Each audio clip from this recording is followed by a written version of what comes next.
Jai Shri Ram, Jai Shri Krishna, Jai Narasimha. So today I would like to tell you about Sanskrit, our glorious mother language that is our mother. And just like the rivers like Ganga, Yamuna, Saraswati, Chandrabhaga, and just like Mother Earth and Mother Cow, Sanskrit, which is a language that helps us grasp every single thing in the universe and understand every single shastra, get deep into philosophy and studies and thrive in this material world. So she is verily mother of all languages and our mother too. So Sanskrit is a mother of every single language present on earth today, because Sanskrit etymologically is the most significant language and intellectually has developed itself the most. And God has created this language to protect humanity and to reserve the intellectual rights of everyone, and at the same time making it available to millions of people and allowing them to understand and use the sciences that the great sages have created in the past through this language. So when we think and study in a language, we start forming our thoughts and our opinions through that language itself. We start forming the shastras, everything, the ideas of the shastras in our minds with that language. That's why it's called a medium. So language medium. It's not only useful in shastras, it's useful in modern spheres of talking, speaking, and doing various things and studying various sciences. In fact, for computer technology, Sanskrit has been selected as the language that is most suitable for computers to be given programs. So now we shall see Sanskrit and how it is deteriorating or expanding in the modern age. Sanskrit has been given a lot of importance in foreign countries, and in India it's given little less importance than they give it in foreign countries. And in India we have a few set of rules, and there are examinations, and there are centers which conduct examinations. There are many different institutions which conduct examinations, but sadly none of these are developing Sanskrit anymore. Only a few small institutions are trying their way to develop it, but still I feel personally that nothing great is being done to develop Sanskrit. And children who are the future of the nation and who are supposed to do Sanskrit very well understand it, and it's a must for every ever-learning Indian. Every Indian who wants to study shastras, every Indian who wants to know about the world, every Indian who wants to know about the ancient world, do archaeology and various other things, and really who wants to develop his brain or his or her brain, he or she should learn Sanskrit. It's a compulsory thing for all people, since Sanskrit is very important and it improves the brain. It's the people's choice whether they want Sanskrit or not, but the problem in India is totally different. We are having examinations of Sanskrit, we are having various institutions which conduct examinations and which also give tutoring to students.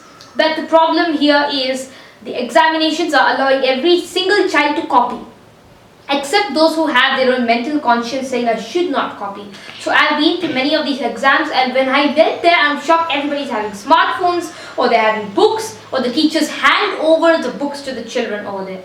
So basically there's no Sanskrit knowledge getting into their heads. It's like only studying the school subjects, and just for the sake of the name, they take up a Sanskrit exam and start writing it. Or maybe pressure from parents. They actually are not having a real interest in Sanskrit. And that interest cannot be created with such huge exams which pressurize a child. The examinations should be, very easy going. It should not be too stressful. Only 1 or 2 exams in the later stage should be like that. But the problem here is everybody is placing the children in dangerous large examinations, which sometimes even though the child can do it, is not able to cope up with the pace of the examination. Even though their brain is that developed, they're not able to cope up with the pace of the examination because they're not being tutored in the method that is supposed to be done. Because the way of tutoring for a child should be very nice. The child should be interested in that particular subject. But nowadays it's different. In the ancient time, the Gurukula system, a child used to be taught in certain special methods which allow that particular science to enter the brain in a very significant manner, which can make the child understand and use that information in his life. It's not like that today, because children are being forced into boxes, and these boxes are boxed approaches physically, mentally, spiritually, and in every single place they are boxed. So basically education is a boxed approach, and that's why examinations are so stressful for children, and in the end they have to copy, and some of the teachers even help them in copying because they need those marks. Like for example, a college says these are our students and they've studied very well. In the same way, these Sanskrit institutions say we have these many students, 600, 700 students, and all of them have done very well in the exam, so we are a very good institution. But if you go and see the exam hall, everybody is copying. Every single person is copying, having a smartphone or a book or something like that. So there is no dharma or legalization of exams. Again, the solution to this is not making the exam very strict. One should be very careful with handling Sanskrit, because Sanskrit is a wonderful language. Once a child loses interest in the subject, it may not come for many years until the child recognizes the importance of this language in his or her life. So Sanskrit should be given importance in a child's life from the beginning, and importance in the sense interest should be kept in the brain of the child for Sanskrit, in the mind, in the heart. The child should have real interest for any examination or Sanskrit totally, and learning Sanskrit should be a divine thing. It shouldn't be like something of just a mundane importance, something of just for studying and writing an examination and coming out with some marks and doing nothing great in the future. Because every single child has a lot of confidence levels in their brain when they are born. But as they battle life and different various things that come to them later on, they actually feel they're shattered, and Sanskrit is one of them. People feel Sanskrit is a priestly language; it cannot be followed. People feel Sanskrit is it's a religious language; it should not be followed by everybody. People feel Sanskrit is too much, it's into culture and tradition. It's not for the modern age. But I can boldly tell you that all of these assumptions are totally wrong. Sanskrit is the language for the modern age, it was the language for the ancient age, and it is the language for the future. Sanskrit is not a so-called priestly or religious language. It is a language that is spread all over India. It should actually motivate us to be united. All Indians should be united, and Sanskrit is the only language that can unite everybody, because certain languages are for certain places in India. Here, Sanskrit is universal and international language. Nor is it only an Indian language, nor is it only an international language, it is a universal language. It is spread across the universe. Every single thing in the universe can be understood with this language. In fact, it is a language of various different celestial entities according to our scriptures. So it is a universal language. And it's very important for people who want to learn many things in their life about ancients to learn Sanskrit. So it is the greatest of all ancient languages, because it has such intellectual developments that one cannot imagine to do in this life, in this time, Kali Yuga. So I'm going to explain to you some of those great intellectual pursuits that have been accomplished by the ancient sages. Here we have Vyakarana Shastra, that is one of the main branches of Sanskrit, which is grammar of Sanskrit, and this is composed of subantas, tingantas, and various thousands of sutras, which explain so many intricate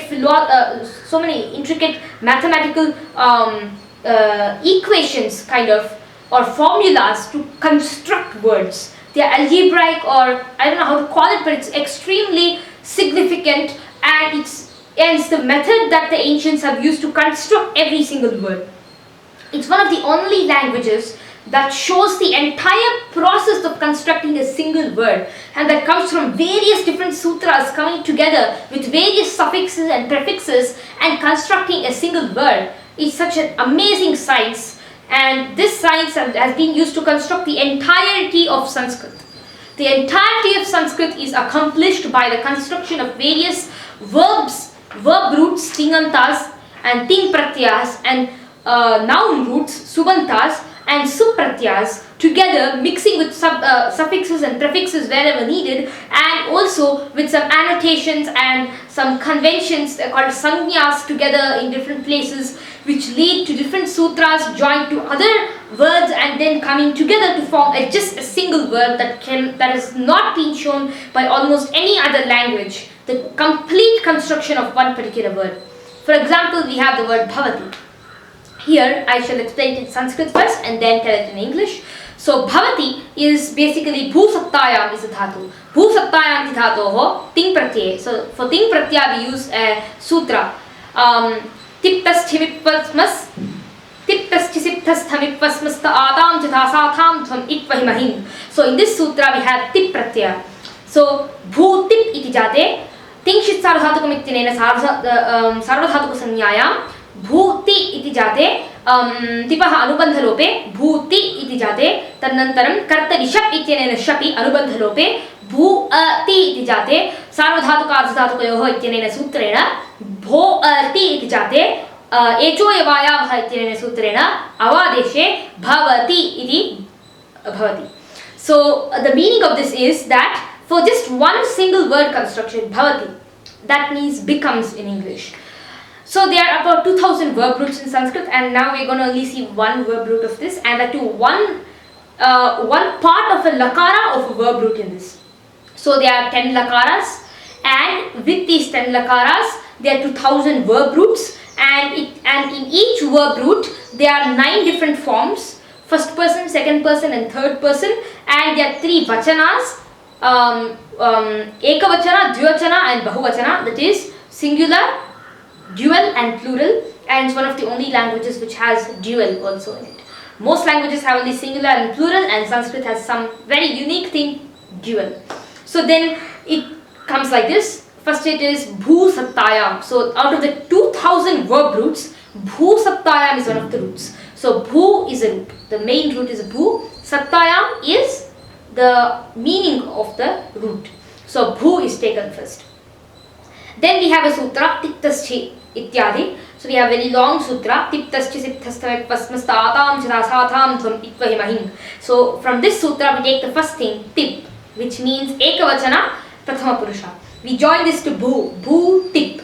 And then according to Halantyam, another sutra. So it's basically a mathematical prowess of the ancients. What they do is they remove the last part of it, even though it has something called prayojana, tip. In that pakara has a prayojana. So this pakara is removed after its use being put into the dhatu. Bhuti is made, and then from bhuti we have another dhatu which gives an annotation or a convention, naming convention to that sangnya, and that sangnya says tingshit sarvadhatukam, sarvadhatuka sanya is given to that root. Then it becomes bhuti. Then kartari shap is another sutra that comes when sarvadhatuka sanya is automatically given. So automatically this sutra comes into being. Then shap. Here shap, shakara and pakara are deleted because shakara and pakara have no importance in the joining, but they do have an importance in the deeper meaning of that letter. So if from shap, shakara and pakara are removed, a is left. So bhu, a, ti is the final.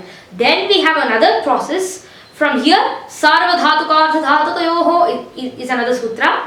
With this sutra, the bhu, a, ti, bhu here becomes bho. So bho, a, ti. In bho, a, ti, we join it to a sutra called echo yavayavah, and bho becomes bhav, and a and ti. So bhavati is the final. So Sanskrit is such a very interesting and deep language. Every single word in Sanskrit is created with a cause, and the creation is not inexplicable. There is a method to explain the creation of the word. So this is called a prakriya. From top to bottom, a word is completely deciphered and brought to its root, or from its root it's taken to various areas. We have 10 lakaras. For in English we have only a few lakaras. Lakaras in the sense a few tenses like past tense, present tense, etc. Future tense, and a few more, 1 or 2 tenses are there in English, and even in other languages, other Indian languages too, we have very few tenses. But in Sanskrit we have 10 tenses, and one of them is called Nesh lakara, which is used only in the Vedas, and it's a special lakara. So Sanskrit is such a deep language. The Vedas, the Shastras, the Upanishads, and most secrets of this whole universe are guarded within the entrails of this great language, Sanskrit. So that's why I would like to explain some more things. Now we saw Vyakarana Shastra, we shall see Tarka Shastra. That was Vyakarana Shastra for you, and now is Tarka Shastra. I just gave one dhatu in one lakara, in one purusha, and in one vachana. and the construction of millions of more dhatus of what I showed just now is amazing. If we start learning Sanskrit, we will feel more interested in this subject and we will feel astonished that this Sanskrit is such a treasure of knowledge. And Tarka Shastra is the next part. It's a science of logic. So if we have grammar, we should also have logic to enter into various scriptures and sciences. So for example, the ancients had a science of aeronautics. So in aeronautics, they needed a certain grammar to put the science into being, and also along with this, logic is needed, because without logic one cannot enter any field. So logic is a very, very deep science in Sanskrit, and the intellectual pursuits of the ancients in logic is just amazing.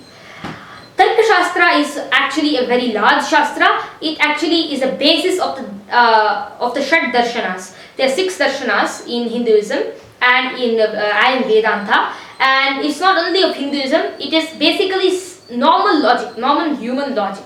So how humans think and how does it enter their brain? Shabda Dhatu Bodhanam and then Shabda Bodha. All of these things are explained in Tarka Shastra. And in Tarka Shastra we also have this, we have various objects, we have elements, we have qualities of various items, and with these qualities etc. There are many different kinds of siddhantas or theories, and all these siddhantas start fighting with each other at a point of time when their theories do not come into contact, and then they have anumanas, then they have arguments, and with those anumanas they support their arguments and they come out with new arguments. So there's basically not a fight. It is an intellectual advancement, and it is a method of improving the brain drastically. So it's a drastical improvement of the brain. If one studies Tarka Shastra, it is just wonderful because it takes the brain into various different kinds of levels and also allows a person to study the Shastras perfectly with Shastrartha. Shastrartha means the knowledge of the Shastras, a deeper knowledge and the meaning of the Shastras, which is not basically at the top. It's not at the tip of the iceberg. It's quite below. So what I just explained now is a tip of the iceberg of Tarka Shastra, and now we shall see just one example of Indriyas or senses and why they aren't the soul. So Indriyanam Atmatvam Nirakurta is a Sanskrit sentence for this. So first of all, the Nayayikas say that, let us see that we will explain the method to cancel the Anumana that the senses are themselves the soul. So senses of course cannot be the soul. But if somebody poses this argument, there's a method to argue over here. And there are certain reasons that the Nayayikas employ. There are certain methods that are supposed to be employed for arguments, and there are certain logical rules which are supposed to be followed when one has an argument. So here they begin. Indriyanam atmatvam nirakurata ityatra Nayayikaha evam vidadanti. Atra indriyanashe sati loke किं भवति इत्युक्ते इन्द्रियनाशे सम्पूर्णस्य जातस्य स्मृतेः नाशः भवति. कथमिति चेत् इन्द्रियनाशे सति भूतपूर्वस्य संस्कारस्य नाशः भवति, ततः स्मृतिनाशः भवति. परन्तु लोके किमस्ति, यदि चक्षुरिन्द्रियनाशो भवति, चक्षुरिन्द्रियनाशो नाम अक्ष्णोः नाशः. चक्षुरिन्द्रियनाशे सति लोके यथा तस्य अनुभवः अस्ति इत्यवगम्यते, तदनन्तरं चक्षुरिन्द्रिय नाशानन्तरमपि तत् स्मृतिः, तत् संस्कारस्य स्मृतिः भवति. अतः नैयायिकाः एवं वदन्ति, चक्षुरिन्द्रियनाशे अपि स्मृतिनाशः भवति, ततः संस्कारनाशो भवति, संस्कारनाशपूर्वकं स्मृतिनाशः भवति. परन्तु लोके तथा न दृश्यते. लोके चक्षुरिन्द्रियनाशे सति स्मृतिनाशः भवति, संस्कारनाशपूर्वकं स्मृतिनाशः न भवति. अतः चक्षुरिन्द्रियं आत्मान एवमेव चक्षुरिन्द्रियम् अन्येषाम् इन्द्रियाणामपि उपलक्षकं वर्तते. अतः चक्षुरिन्द्रियम् आत्मान एवमेव सर्वाणि इन्द्रियाणि आत्मा न भवितुम् अर्हन्ति. So the meaning in English of this is, it's a very complex philosophy that has been explained by the Tarka Shastra people who have expounded the philosophy of Tarka, and there are various siddhantas in this. There are Vaisheshikas, there are Nayayikas, and there are Mimamsakas, there are Purva Mimamsakas, there are Uttara Mimamsakas, and there are Bauddhas, there are Jainas, and there's so many different types of philosophies, some outside our religion, some inside our religion. They're all basically ways of thinking. So they all think together and form a particular opinion that is supposed to be formed by the person who reads it. So the meaning of this is, if the I, so how to say that the senses are not the soul? If the I is made to be the soul, is said to be the soul, then if the I is destroyed at a point of time in one's life, then all the remembrance that has been created by the I, for example, seeing a mountain, seeing a river or a scenery, seeing a house construction, seeing something, everything is remembered by a particular person. All the events are remembered. So therefore, if the I was the Atma and was destroyed, then one would have not remembered any of these items. The house construction or the mountain or the river, nothing, samskara that has been generated by this, or the image that has been generated by the eye, or the smell that has been generated by the nose, or the taste that has been generated by the tongue, or the sound that has been generated by the ear. The meaning of the sound, because sound is generated everywhere, the meaning of the sound is generated by the ear. The meaning of the sound is generated by the brain, but the process of the sound entering is happened by the ear, and the ear hears everything. So when it hears, the hearing that is made by the ear, all of these are not destroyed even though the senses are destroyed. So this proves that the senses are not the soul. That's what I said in Sanskrit right now, and the problem is that today all of these great sciences are disappearing. Only few books of these sciences are available, and certain sciences are completely extinguished, certain cannot be read properly, and certain are okay. They can be read, and certain are adulterated. Certain sciences which are very important for the public are being adulterated by various people. So to recognize the adulteration also, Sanskrit knowledge is extremely necessary. Next we will have literature. We saw Vyakarana Shastra and Tarka Shastra. Next we will see literature. So what is literature? Literature is Sahitya. Sahitya means literature. So the essential component of literature is making a person happy after reading your scripture or literature. For this, the ancients have devised two methods, Chandas Shastra and Alankara Shastra. Chandas Shastra is a method which in which poetic rhythms are made. So here have Sanskrit shlokas are very attractive. The reason why they are so attractive is there are various different chandas that are employed in them. For example, these Chandas Shastras are given sangyas, they are also given definitions, and those definitions are, for example, made in the same chandas. Now Draugasrita Jayati Praharshaniyam, for example, is a Chandas Shastra example. So this Chandas Shastra is made by Pingalanaga, Vyakarana Shastra is made by Panini, and there are various other Vyakarana Shastras, some spiritual Vyakarana Shastra, some mundane Vyakarana Shastra. So all of these different Vyakarana Shastras are employed in different places, grammatical rules. And Tarka Shastra is made by various different exponents, and literature, in literature, Chandas Shastra is made by Pingalanagacharya, and Alankara Shastra is made by various other exponents. In Alankara Shastra, we have, for example, Vyajastuti, etc., Alankaras, which make a particular literature very beautiful. So one feels like reading it once again and once again when somebody hears all of this. It is the adornment of literature. So I shall give an example for this. When we say Yamaka, so there's an Alankara called Anuprasa Alankara. So Charucha Andramasam Bhiru Bimbam Pashyeta Dambare. So here you can see that Charu Chandramasam Bhiru Bimbam Pashyeta Dambare. So you can see that Chakara is made again and again. Charu Chandramasam. So Chakara is brought again and again. In one line, Chakara is brought 3 or 4 times. So this generates an Alankara. Bimbam Pashyeta Dambare. So you can see Mba is being repeated a few times. Sanyukta and Asanyukta Aksharas are repeated a few times, and this makes the reader feel very nice. Like this, there are millions of Alankaras, and I am not exaggerating here, there are thousands of millions of Alankaras. And the same way in Chandas, there are about 500 to 600 methods of Chandas, and some of them new ones are also being started off nowadays by Sanskrit research, but the old ones stand very, very beautifully still. So what's the use of Sanskrit? If one knows these 3 fields, Tarka Shastra, Vyakarana Shastra and literature, then one can do Shastra Parijya, that is aeronautics, astrology, astronomy, Ayurveda, economy and spirituality everything can come into place if one knows Sanskrit.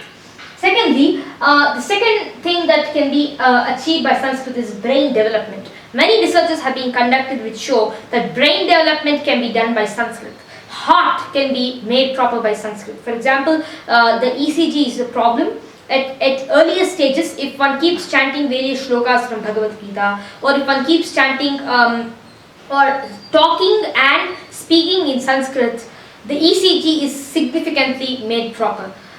Whereas when one talks too much in English or too much in any other language, there is no significant improvement in the ECG, but in Sanskrit there is a significant improvement. Every single language had been tested for this, and Sanskrit proved to be the most wonderful language with set right heartbeats. So Sanskrit chanting and speaking in Sanskrit is the best for your health also. And the next is, it gives peace. When somebody chants a shloka or something in Sanskrit, it gives mental peace. Because Sanskrit is a language in which every single akshara or letter has a certain power. Vam, lam, for example, are the Panchamahabhutas, and there are 5 more of this. And we have various metals have different sounds in Sanskrit, and all of these sounds have a particular vibration that control the different systems of our body and calm down everything. They are mantra shastra. So if one studies mantra shastra, that is also a part of Sanskrit shastras, then one will know the significance of every letter in Sanskrit. Maybe in other languages which are part and parcel of Sanskrit, but Sanskrit is the mother of the languages, and all of these letters have significant power. If one keeps concentrating on one particular letter, one gets the deeper significance of the letter and various powers relating to that letter.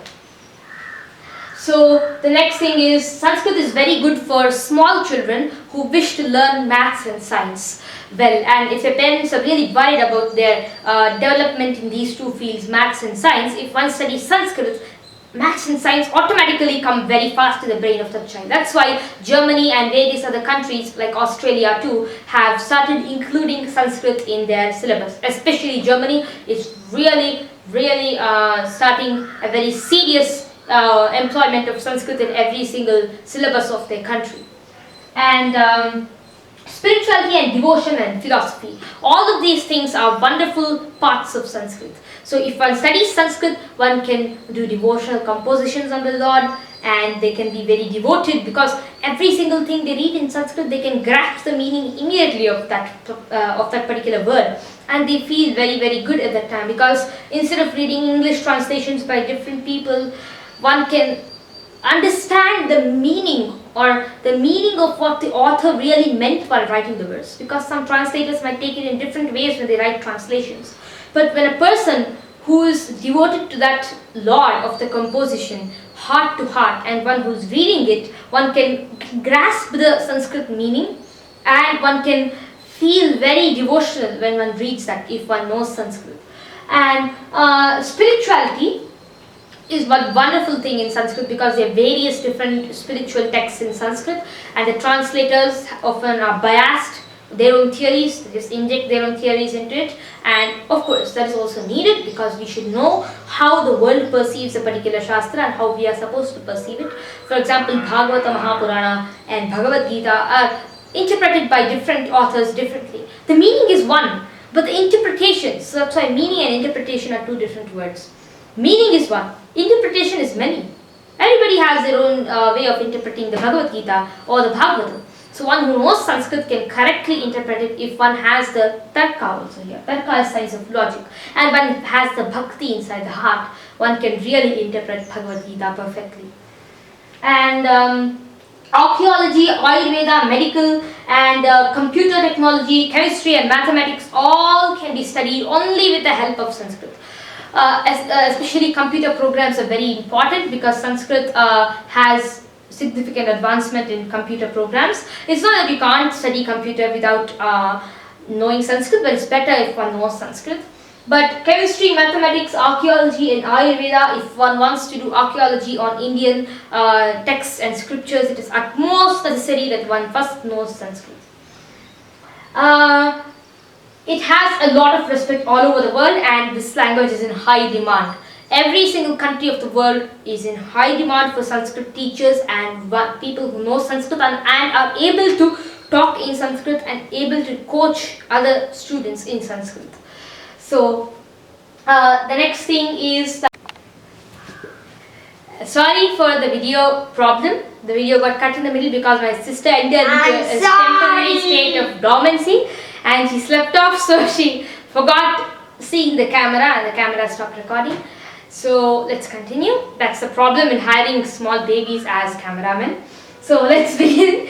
Sanskrit is a divine and devotional language. Sanskrit is a philosophical language. Sanskrit is a secular but religious language. When I say secular but religious, I mean that Sanskrit is secular as well as religious. It is not atheistic, it is theistic. It believes in God. It fosters the belief in God. And basically a language can be a double-edged sword because even atheists can use the language to form their own atheistic theories. A language is a language.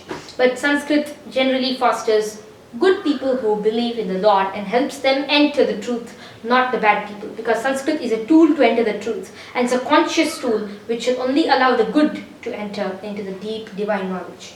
So Sanskrit is an intellectual language as I showed now, and it's a social and cultural language that wishes to share its heritage in the whole universe. And it is the best if you have this combination. If you want to come up in Sanskrit, you should be able to speak in Sanskrit, should have some Shastra Parichaya, something like Vyakarana or Tarka, especially Vyakarana is needed, grammar is needed if one wants to come up in Sanskrit field. And you should know English and any one local language. Then you can come up in any area of Sanskrit.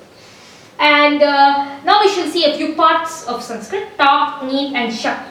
Some pratyas like this. There are millions of pratyas, Tap, Neep, Shap and Tip, Tas, and so many more pratyas are there. And these can go on and on and on. And these pratyas are very significant. Each one of the letters might be deleted in the front and the back. So let me explain one to you. Aja shabdat tap pratyaye evam bhavati. Aja tap iti sthite takara takarayoho halantyam ityena sutrena itsanya bhavati. Tasya lopah ityena sutrena lopascha bhavati. Tasya anubandha lopah iti sanya bhavati. Tanantaram aja a iti sthite akassavarne dirgha ityena aja a aja iti bhavati. Taruni ityatra neep pratyaye. I should show the next prakriya of neep. Mansti kakyun taruna tanu nana upasankhyanam ityanena vartikena taruna plus neep ityasmin taruna ityasmin rinnebhyo neep ityanena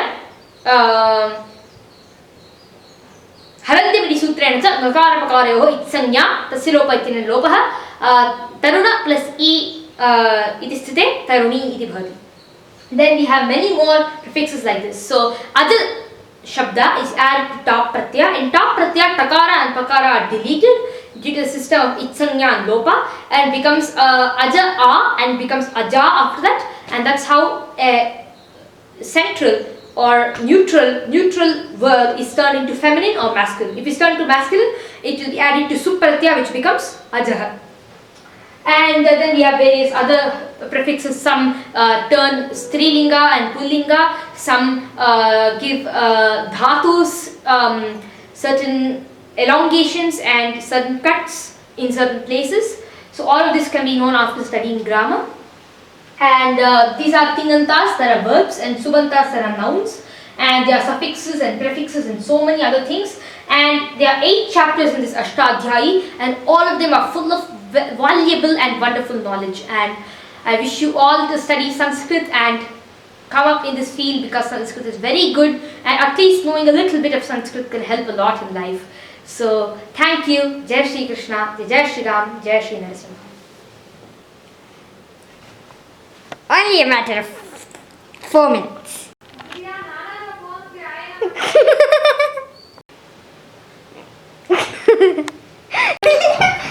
It's on the video. Diti Sutta, Pada Pati Sutta. I'm losing my time.